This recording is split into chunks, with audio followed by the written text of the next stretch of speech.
I'm sitting here with a great friend of mine who's actually a great teacher, an author, a best-selling author, The Mastery of Love, The Four Agreements, and now The Fifth Agreement.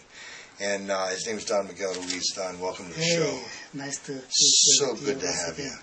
And what he called me the other day and said, Bradley, we got to talk about what's going on in Japan. We've got to talk about the earthquake and the tsunami.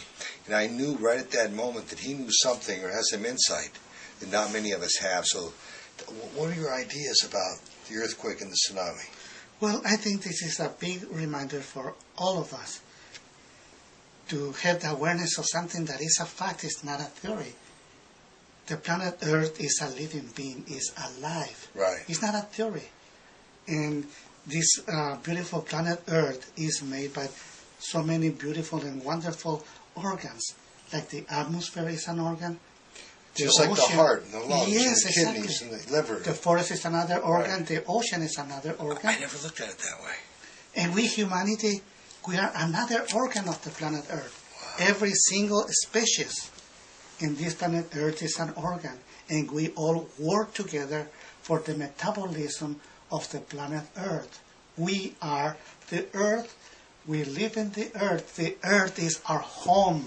I never looked at it that way. I've never even imagined thinking about it like that from that concept. So it is metamorphosizing, and it is evolving, it is growing. Yes? Exactly. It's shifting, it's changing. It's never the same. It's alive. It's alive. Now, most people say that's never going to happen to me. Oh, that'll never happen to me. If it is, I'll just run down to 7-Eleven and get what I need. But 7-Eleven wouldn't have anything if this happened locally, would it? Well, we can see something that I think is extremely interesting. We can say the humans are one of the very few species in the planet Earth that have the capability to recreate what is already created. You recreate what was already created. Yes, before we exist in this planet Earth, right? All that kind of life exists before humans. Right. Mm-hmm. We arrive. We have certain kind of brain, and we perceive. We create a human mind. We create this wonderful imagination, and in the imagination, we observe everything that is around us, and we recreate everything.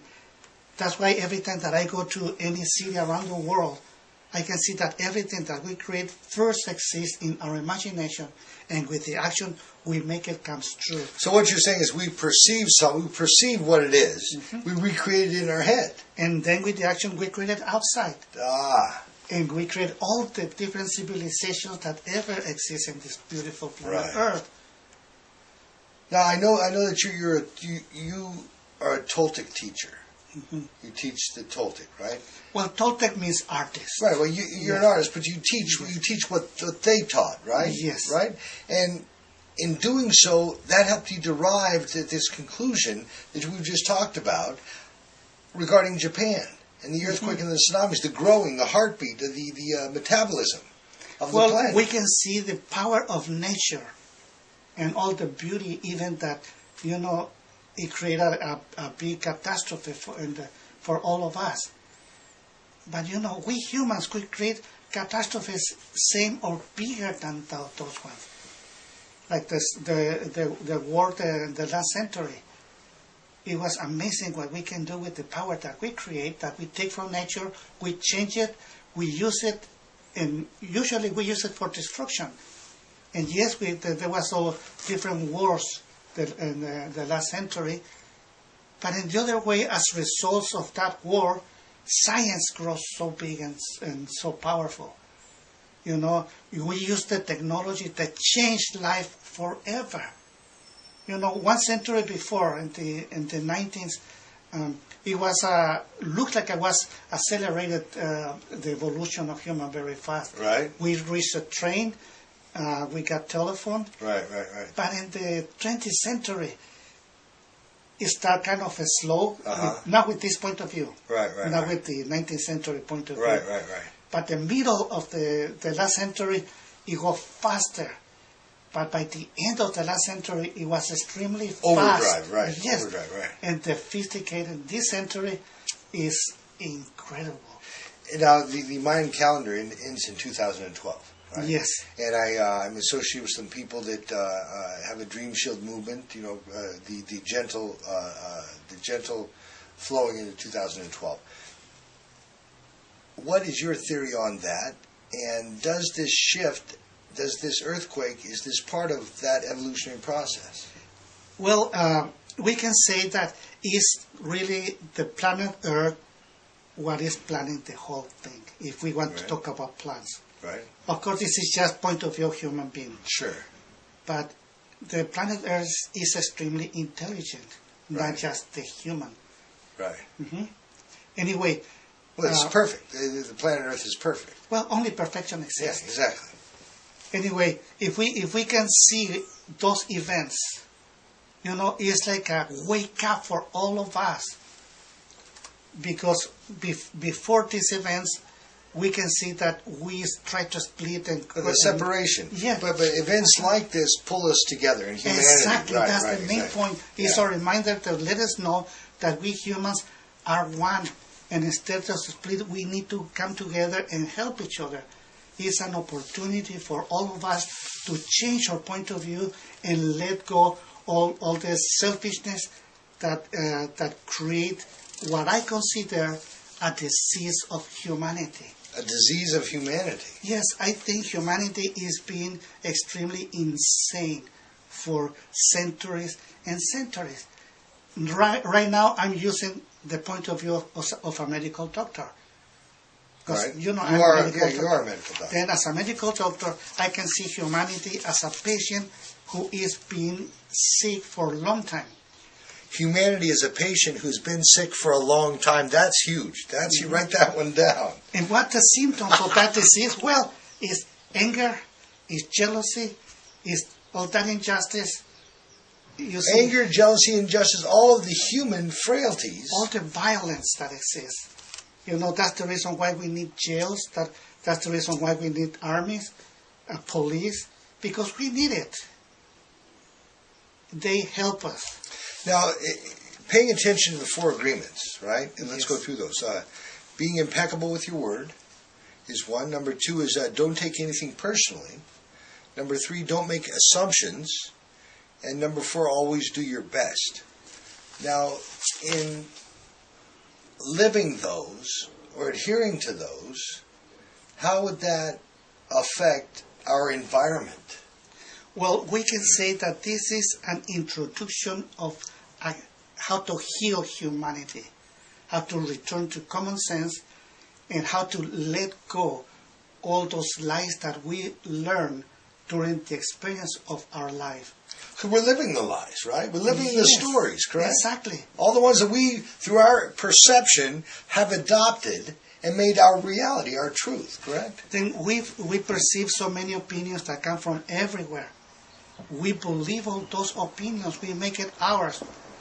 And we can see that those opinions, there's nothing but superstitions.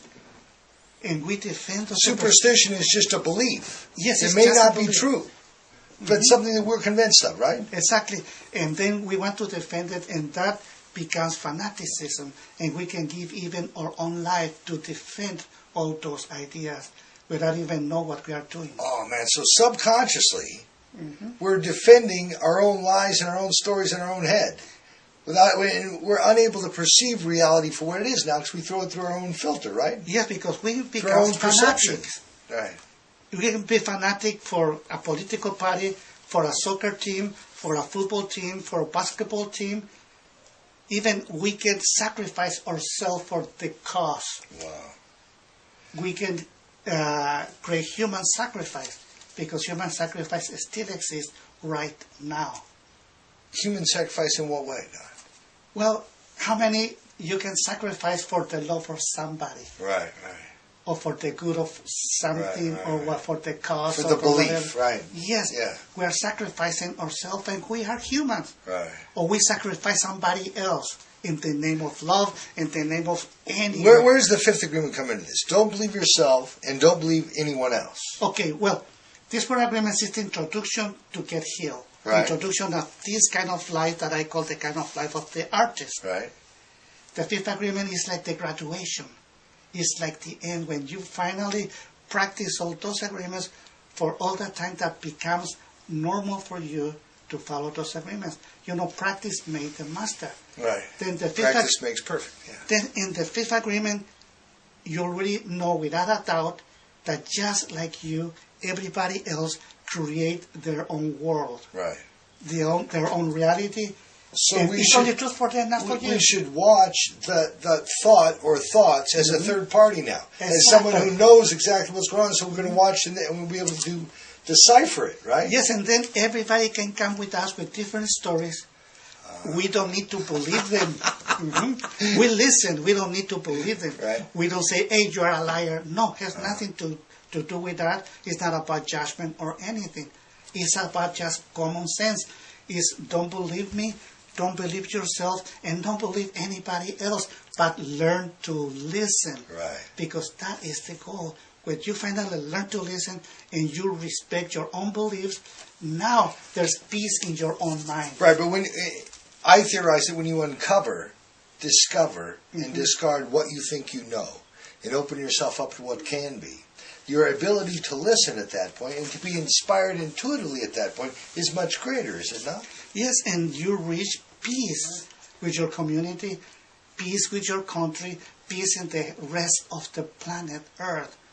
And this is based in respect, and respect is based in the way you create your own world. Right. Then we can say that all the events that is happening in Japan right now, even that is very sad, Right. This is an opportunity that we all have to come together and to see what we are doing to ourselves, Right. the difference that we create. Is there an action that the single individual, being part of the greater humanity, the greater population, is there a part that we can take, and an action that we can take that will help out those people in Japan, aside from donating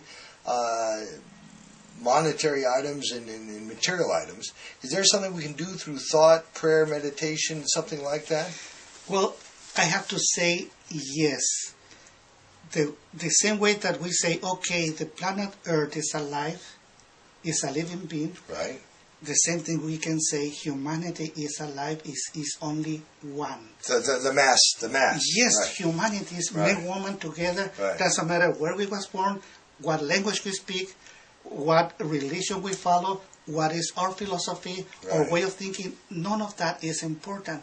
We come from the same place with the same program. We all are humans.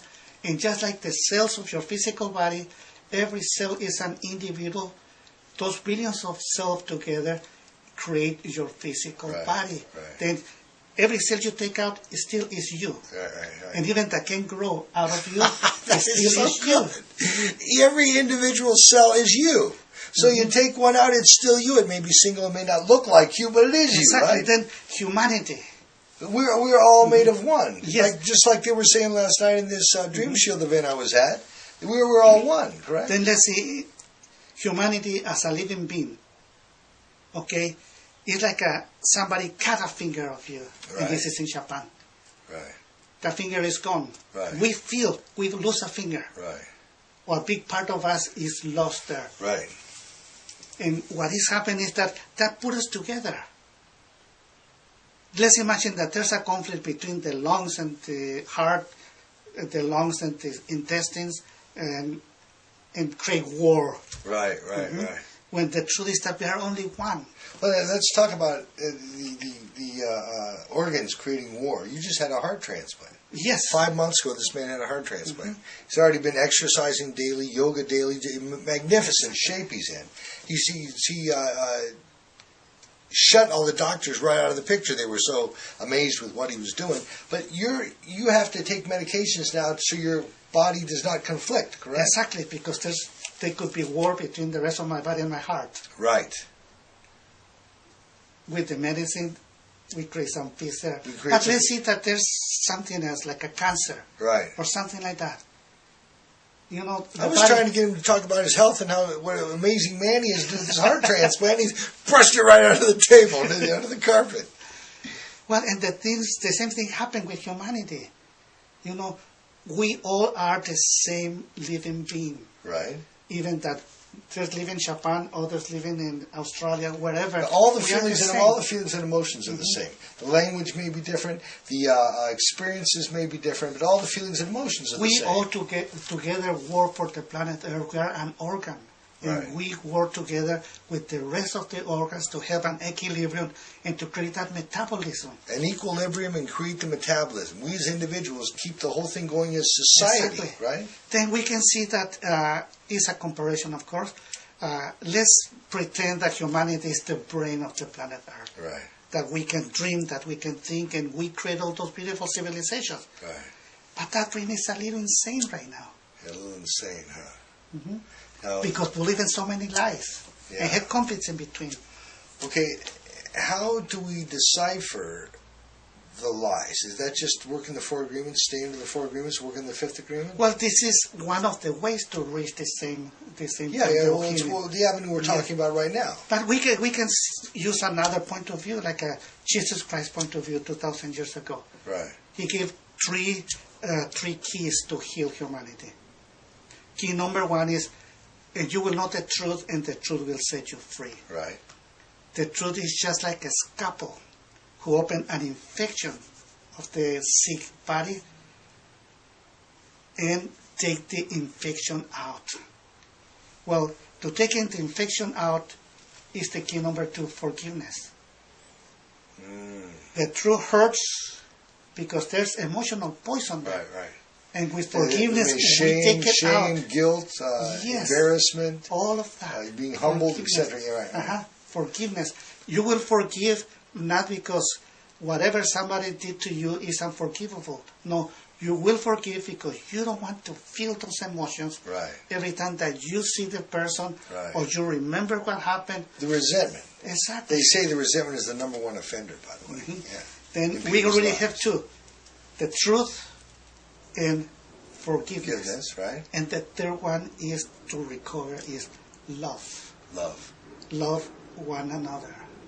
Isn't that what the whole emotion is anyway? Mhm. Isn't that what the goal, or we should try to attain, is nothing but love in our lives? Well, this is the direction that we are going to, and it will happen. It doesn't matter how long it will take, but it will happen. And that brings us to the Mayan calendar once again. Uh-huh. Because the Mayan calendar really doesn't mean anything.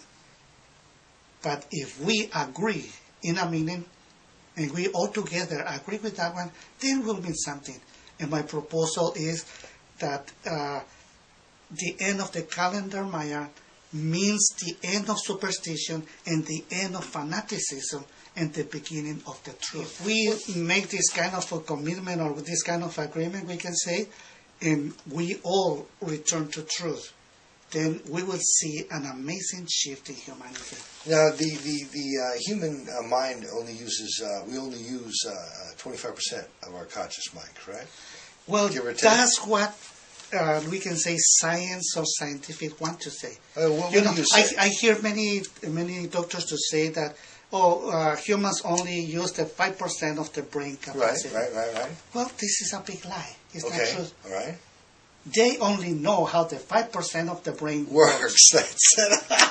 But the truth is that the brain is working 100% of the capacity, Right. but we don't know Well, how. we don't know what it's doing. Exactly. Exactly. Well, my point is that could this shift, this heartbeat of the planet, the 2012 Mayan calendar, could us reaching that date, reaching this evolution, this could that bring us to a higher state of consciousness, a higher state of awareness? Okay, we can say that this that state of awareness is shifting all the time at every moment and has nothing to do with the Mayan calendar. Nothing. It's everything to do with us and everything to do with the planet Earth and with the different species who lives in the planet Earth. Because we all are the same. We are also the trees, not just the human. Right. We are also the ocean, not just the human. Right. We are every single species who lives in the planet Earth. Everything that our body is composed of, so is everything else in a different way. Yes, and my dear Yeah. friends, everything is connected. We come here without knowing what we are. We was born in that beautiful school without knowing that we go to school. we start facing the We're unknown. born in the beautiful school of life without knowing that we're in school. Yeah. Right. And we are facing the unknown. And by facing the unknown, we change the unknown into known. Well, And we create all knowledge. that fear and change have in common is the unknown. Once that we have knowledge, now we are aware of our fear. Right. Before we are just perceiving. Right. And something that you say is perfect, because life is the master. He is the teacher. But life is teaching also life, because in our body is life, and is the apprentice, is the one who is experienced. Then in that beautiful school, life is our master, but also life is the apprentice. And everything in between is just events that are moving by life. Then we live in this physical body, and this physical body will be a half of our relationship. The other half is everything around us. Every single event that is happening is made by life, and we perceive the event. So it's the movie's being run. Yes. The movie of life is being run, and we're perceiving it. Mm-hmm. And we're learning from that. When we're learning from that, if we can get rid of the lies, right, our own lies, we can view it much better. And depending the action-reaction that we have with life outside, with the other half, then we will find the purpose. Well, isn't it important to get out of reaction and into response? Well, Responding as opposed to the knee-jerk reaction? Well, it's just about words once again. You know, all the universes works by action-reaction. And this is, for me, the right words, action-reaction. This is or is not, is or is not. Well, generally what I base those units is just different use of the words. But a reaction generally comes from emotion, like the resentment, the reaction, and where the response is something that's calculated and thought and heartfelt. Well, many of our reactions are not calculated. Right. It's like a touch you react. It's an automatic conditioned response. Yes. Right. Later, emotionally, you can say, hey, why he touched me? Yeah. Right. But that happened already. Right. Action-reaction. Right. Then it's a reaction that is immediate, and it's a reaction that becomes very slow later. Then it's an immediate response and later response. This is how the nerve system works. Well, let me get, you're going to appear live here, right? Yes. Live here March 19th. Okay. Through the 26th at Line in the Sand, the second week advanced personal mentoring program with Don Miguel Ruiz Jr. And is your son Don Jose going to be there?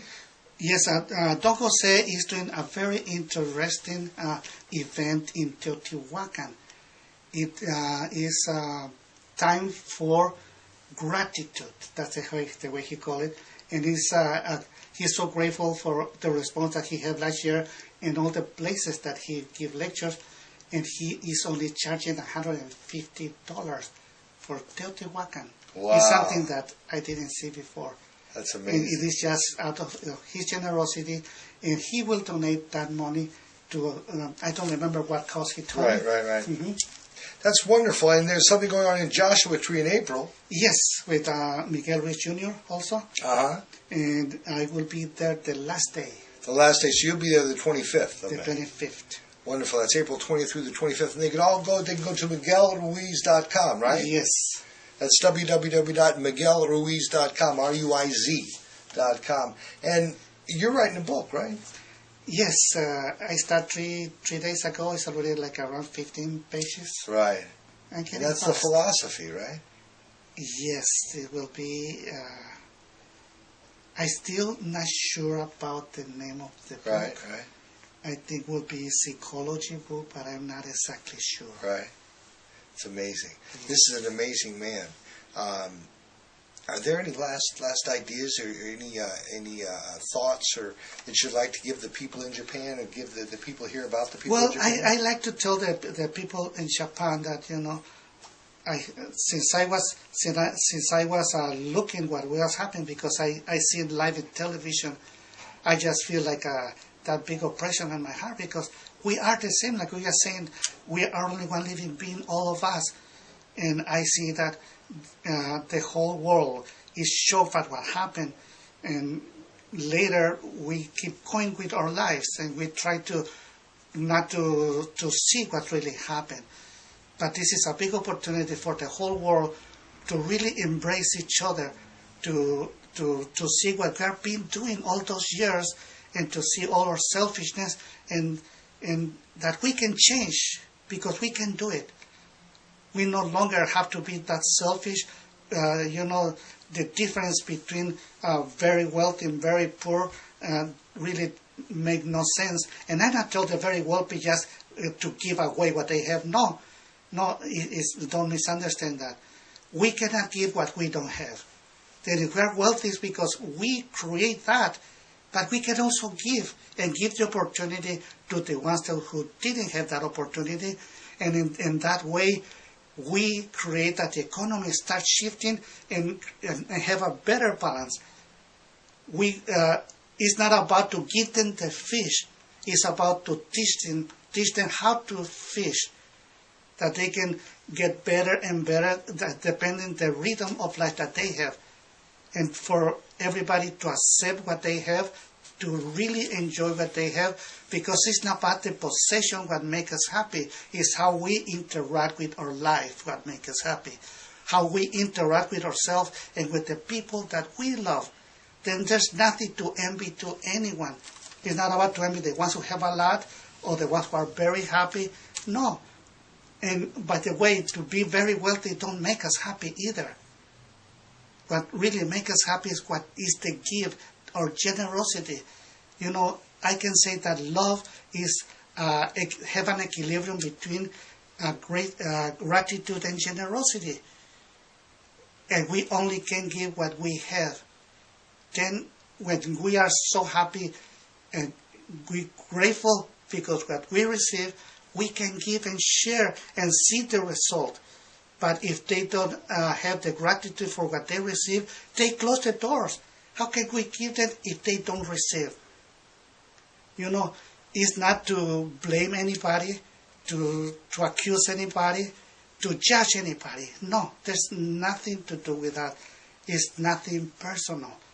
It's just that we've been so sick for centuries, for millenniums, and it's time to get healed again and to see each other as brothers and sisters that we really are, because we are one.